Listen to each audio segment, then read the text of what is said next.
It was an ordinary day at a restaurant in a busy city like New York. But, as we all know, the most unexpected situations often begin in ordinary settings. The atmosphere was welcoming, with tables arranged carefully, silverware gleaming under, soft lighting, and the light murmur of conversations in the background creating an atmosphere of tranquility. The walls of the restaurant, decorated with simple paintings, and the appetizing smell of freshly prepared dishes filled the space, inviting everyone to relax and enjoy the moment. People sat with their friends, families, and partners, each there for a different reason, but all seeking a pleasant experience, a quiet night, where nothing seemed out of place. That's when the young waitress, Emily, entered the scene, with a gentle smile and a look that, if it could be read, would tell stories of daily challenges and small victories. She moved gracefully between the tables, performing her role with a calm naturalness. She was a discreet presence, with agile hands and a calm that blended with the environment. She knew what to do. She was used to the rhythm of the restaurant.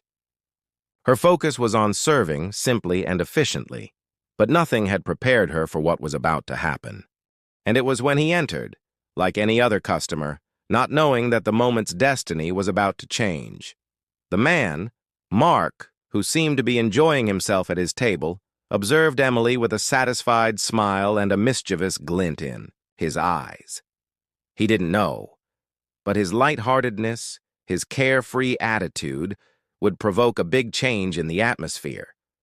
When he asked the waitress to play the piano, he was just trying to add some fun to the moment. Something innocent, something simple, something anyone might consider a joke. But, contrary to what he imagined, his request did not cause laughter. Unexpectedly, it triggered a series of reactions that made the entire restaurant stop for a moment. He didn't see Emily, the woman he had asked to play the piano, with tired hands and a look filled with hidden challenges. He didn't see how. The simple act of asking for something was, in fact, a burden imposed on her, a demand she hadn't asked for. Maybe Mark didn't realize this. Maybe he was just having fun. But he didn't know that words can be much heavier than they seem. And he didn't know that, for her, that request meant much more than he could ever imagine. The request was made with an innocent smile, but the situation began to transform into something much bigger. The restaurant, which had once thrived with light energy, soon found itself enveloped in a strange tension that no one knew how to handle. When Emily started to walk towards the piano, the environment that had once seemed safe and comfortable now felt like an emotional arena, where the only music that would be played would not only be on the piano, but in the hearts of everyone present. Mark, in his ignorance, didn't realize that something was happening. While he was still enjoying his little provocation, he didn't notice that the situation was beginning to weigh on everyone. The looks around him shifted. The smiles faded. The environment that he had imagined to be light now felt deeply uncomfortable. But he, in his privileged position, didn't understand the depth of what he had caused. He didn't know that with that simple request, he was about to expose the vulnerability of a human being and, even more so, of a space where respect and dignity were being questioned. As Emily approached the piano, something was about to happen. What had seemed like a simple joke was now taking on proportions no one could predict. She wasn't a pianist, but life had taught her to be more than what others saw. The piano, then, wouldn't just be a musical instrument, but the place where she would begin to write her own story in front of everyone present. Mark, still with an innocent smile, didn't know the weight of the words he had uttered. He didn't know that by asking for something so trivial, he was putting Emily in a position where she didn't know how to act. She didn't know whether to accept the offer with a smile or firmly decline. What he didn't realize was that, in that moment, it wasn't the piano that was at stake, but the perception of respect and power. As she sat down, the weight of the moment surrounded her. She knew that it wasn't just the music being played, but a deeper theme, a lesson of respect that would transcend any melody. When her fingers touched the keys for the first time, the music that emerged was soft, timid, almost hesitant. The entire room awaited, but what she played was not just musical notes. Each chord seemed like a response, a reaction to a request that had not been asked but imposed. She was there, not as an artist, but as a woman caught between the need to do her job and the desire to express what was in her soul.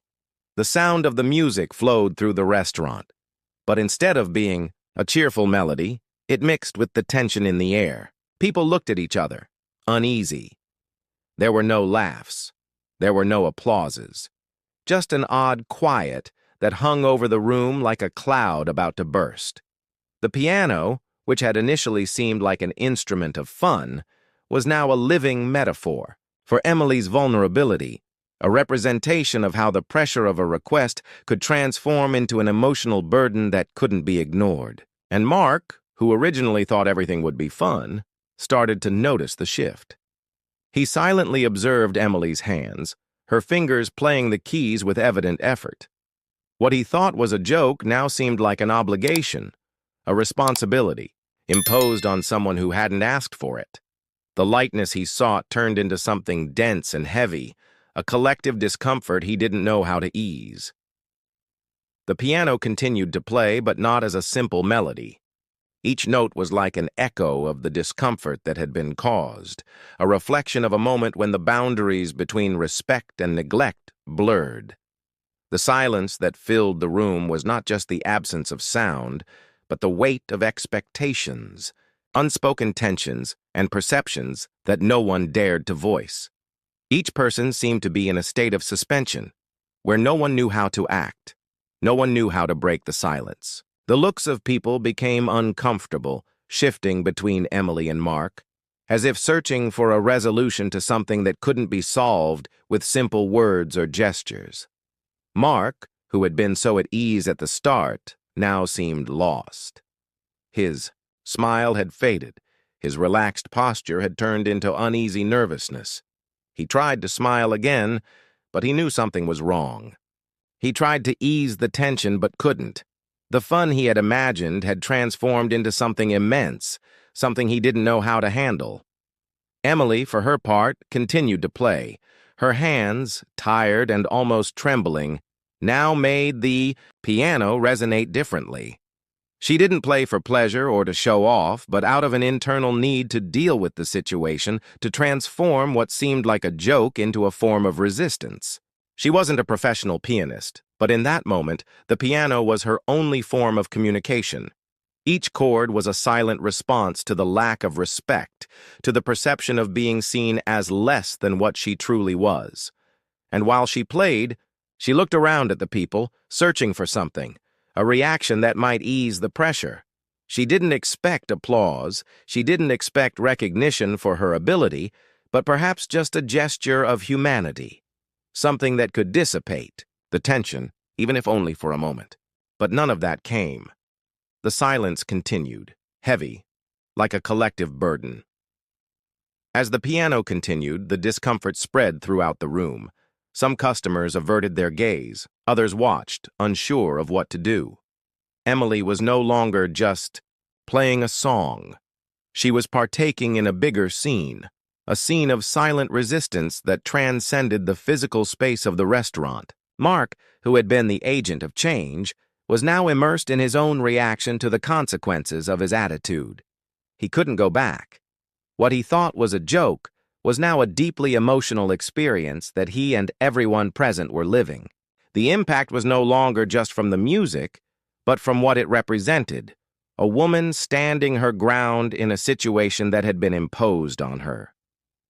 Emily, with her fingers on the piano, was not only dealing with the musical notes. She was dealing with the situation, with the discomfort, with the weight of being treated as an object of fun. She was more than the waitress serving the table. She was someone who was positioning herself in a moment of great vulnerability without the chance to defend herself verbally. But the situation doesn't end there. As with any emotionally charged environment, silence isn't just a pause. It's a reaction, a collective response that in turn initiates change. Gradually, someone at a nearby table starts clapping. The applause, hesitant and timid, isn't for musical ability, but for something much deeper. It's a gesture of acknowledgement, a late recognition of the collective discomfort everyone had been sharing. Emily, without looking, keeps playing, but now the room seems to breathe differently. The shy gesture of applause seems to relieve, in part, the weight that had been hanging over everyone. Soon more applause joins in, still hesitant, but more visible. Mark, still not fully aware of what has happened, watches in silence, unsure of how to react. He had started the situation, but now he was being pulled into something that he no longer controlled. The emotional impact of his joke was amplified by every gesture around him. What had seemed like a trivial moment turned into a turning point. The applause was not just a response to the music. It was an attempt to restore something that had been lost. It was an attempt to correct perhaps a collective mistake, but also to reflect on the importance of respect, humanity, and empathy. Emily, without rushing, finishes playing and slowly gets up.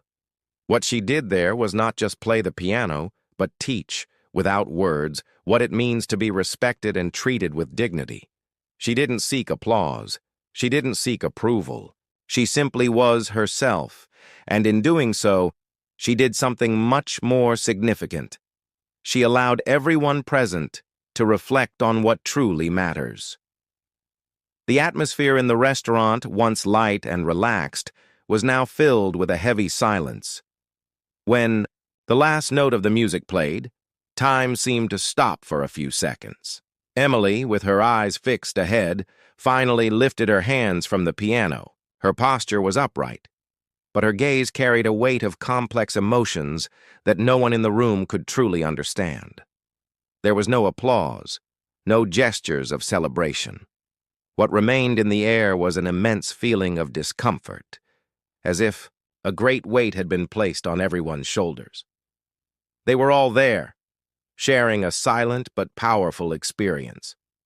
Mark, who had once been smiling and carefree, now seemed lost in his own thoughts. The smile that had been on his face faded, and what remained was an expression of guilt and regret. He looked around as if searching for some reaction, a sign that things might go back to normal. But what he found was a room immersed in deep silence, where no one knew what to do. The environment, which had once seemed like the setting for a casual dinner, was now enveloped in a cloak of emotional tension. What had seemed like a simple joke had turned into a moment of collective reflection.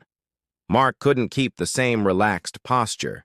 He tried to smile, but the weight of what he had caused seemed to crush him.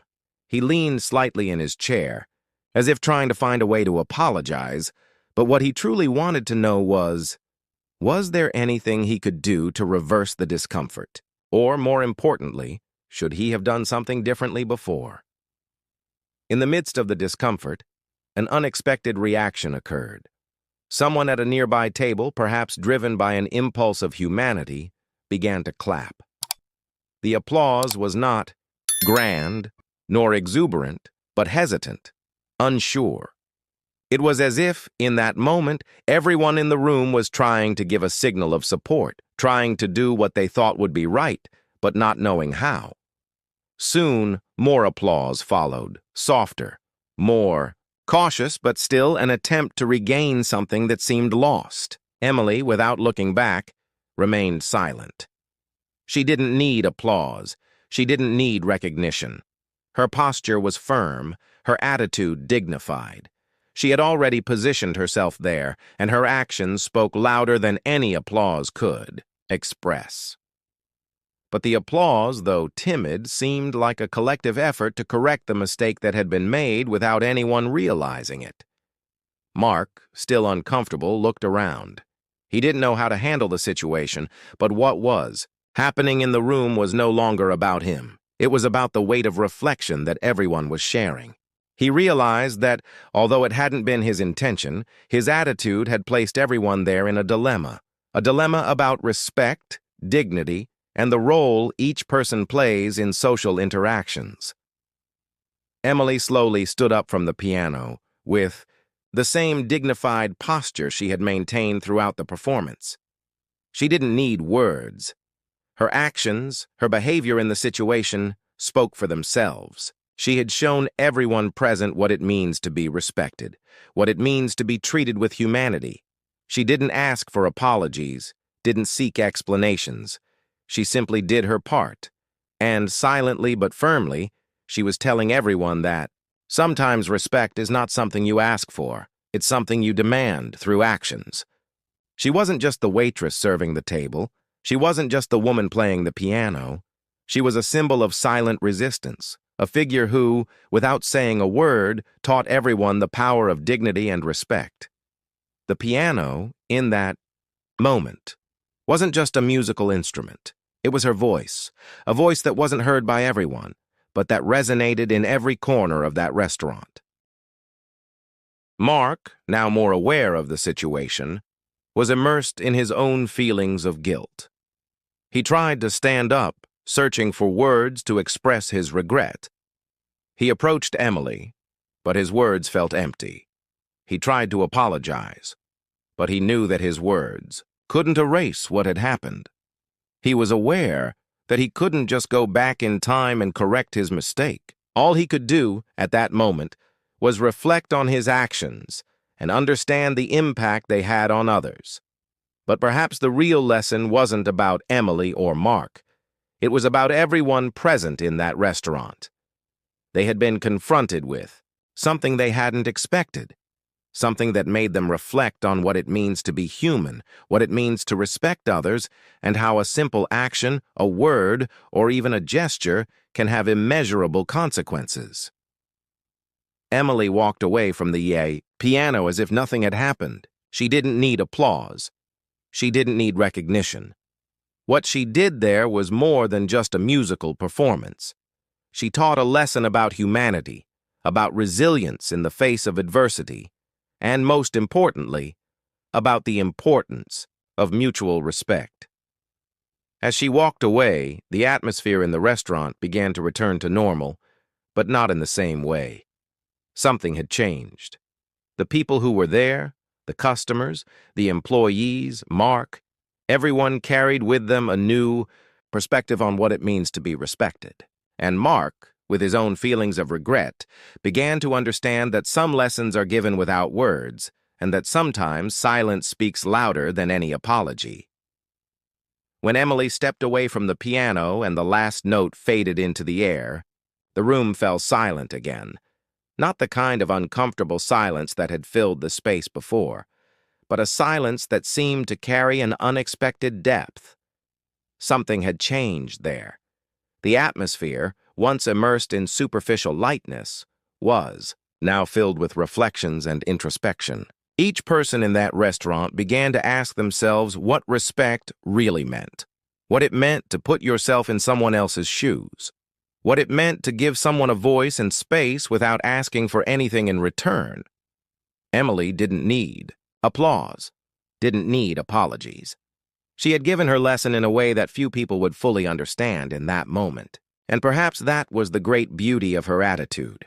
She didn't need to put on a show of her resistance. Her silent presence, her dignity, said everything that needed to be said.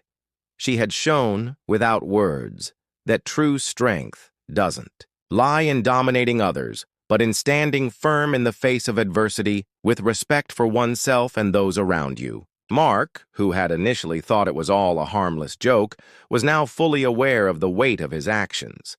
His smile, which had disappeared along with the timid applause, was still absent. He didn't know how to fix what he had done, but he understood that perhaps the first step was simply to accept that some situations can't be fixed with words. Sometimes the repair comes with the silent acknowledgement of the impact our actions have. As the restaurant began to return to its normal routine, with conversations resuming their gentle pace and silverware clinking again, something internal shifted in each of the present individuals. No one knew exactly how to explain what had happened, but everyone was, in some way, moved. The moment, although fleeting, had planted a seed of reflection in each person there, a reminder of how fragile and powerful our actions can be. It wasn't about the piano. It wasn't about Emily or Mark.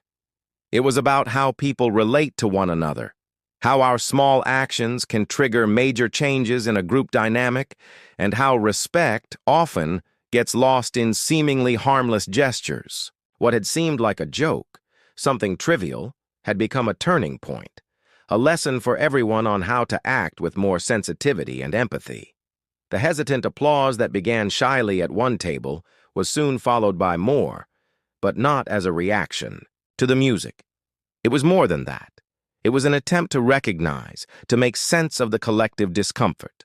The applause wasn't for Emily's skill, but for what she represented at that moment, the courage to stand up to something greater than any simple gesture. As the hours passed and the restaurant returned to what it had been before, the impact of what had happened that night didn't disappear. Emily went on with her life, without any great revelation or external recognition. But in her heart, she knew she had done something important. What she didn't know was that the true change wasn't in her action itself, but in how she had touched the people around her. She didn't need applause. She didn't need recognition. She had shown, unintentionally, the power of being seen, the power of being treated with respect. And Mark, as he moved away from the table, was no longer thinking about the request he made, but about the silent lesson he had learned. It wasn't about how to fix his words or find the right way to apologize. It was a much bigger lesson. How, from that moment on, could he be more conscious of his actions and understand the weight of the words he says? Everyone there, as they left, carried something with them. It wasn't applause or approval. It was a deep learning about respect, about empathy, about how, at any moment, we can be called to reflect on how our actions affect the world around us. As the restaurant emptied and the night advanced, each person present scattered, carrying with them a part of that moment. It wasn't just the memory of the music played, but the memory of the impact a simple action can have on everyone around. That night had become a milestone in their lives, though no one knew exactly how it would happen. And Emily? She went on, her way, without looking back. She knew she didn't need recognition. The music, in her hands, had already said everything that needed to be said. She had shown everyone that respect is not something you ask for, but something you demand, with dignity and courage. And in that moment, she had been the greatest teacher of all.